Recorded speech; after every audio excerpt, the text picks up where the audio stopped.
Chers amis, bonjour. Nous voici arrivés au 25e jour du temps de Carême. En Marc chapitre 10, le verset 11, Jésus dit, « Celui qui répudie sa femme et qui en épouse une autre commet un adultère à son égard. » Pour ce matin, nous nous concentrerons sur les 16 premiers versets du chapitre 10 de Marc. Alors que la version de Matthieu sur le divorce est raisonnable, considérant la question d'un point de vue masculin, étant donné que dans la société juive contemporaine, seul le mari pouvait divorcer. La version de Marc montre Jésus dans une humeur totalement déraisonnable, étendant l'interdiction à s'appliquer aussi bien aux femmes qu'aux hommes. Le point de vue de Jésus sur le divorce révèle sa marginalité en tant qu'enseignant, en ce sens qu'il s'écartait des opinions et des pratiques des principaux groupes religieux juifs de son époque. En outre, la brutalité même d'un tel enseignement constitue la base du premier critère de rupture par lequel les érudits du Nouveau Testament tentent d'identifier les sources originales évidentes dans les évangiles sous la forme qu'ils nous parviennent.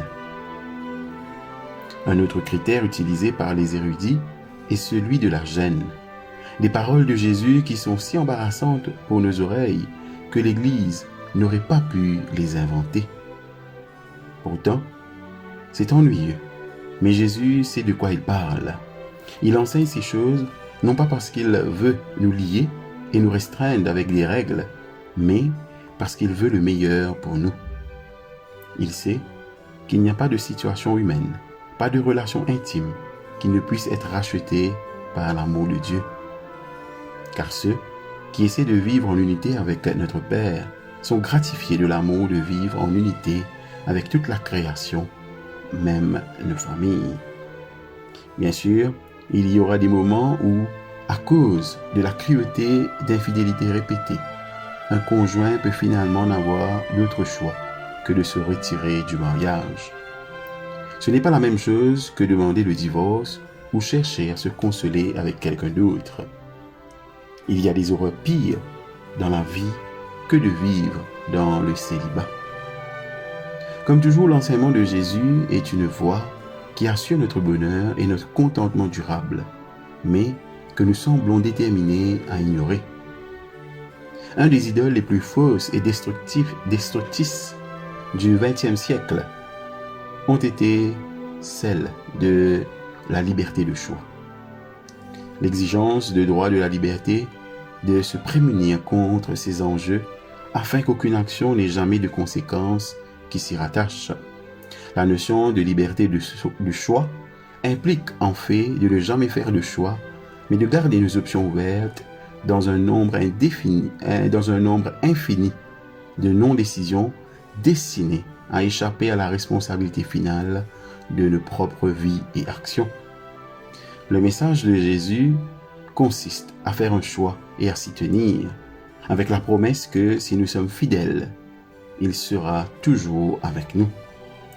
Parce qu'il enseigne le choix pour le royaume d'une manière irrévocable et sans équivoque, ne nous laissant pas un seul regard en arrière une fois que nous avons mis la main à la charrue, il peut enseigner la même vérité intransigeante par rapport au choix de la personne avec qui nous passerons le reste de notre vie. Nous avons commandé notre plat principal et il est inutile de souhaiter commander quelque chose de différent lorsque le plat de notre voisin arrive, aussi tentant soit-il.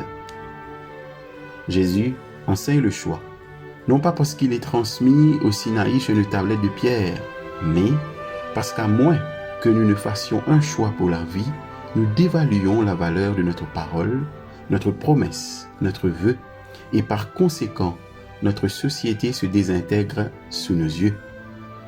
Bien sûr, nous blâmons ensuite la misère et la violence qui en résultent sur tout le monde, sauf nous-mêmes. Ce n'est peut-être pas un hasard si à la fin de cette session sur le divorce, des enfants lui sont amenés pour être bénis. Ceux-ci seront les victimes chaque fois que nous choisirons d'échapper à l'appel de Jésus à donner notre vie pour notre ami. À ces êtres vulnérables appartiennent le royaume de Dieu. Voici les modèles d'amour sincère que les adultes peuvent imiter. La question pour nous ce matin: dans quel domaine de ma vie dois-je faire un choix définitif?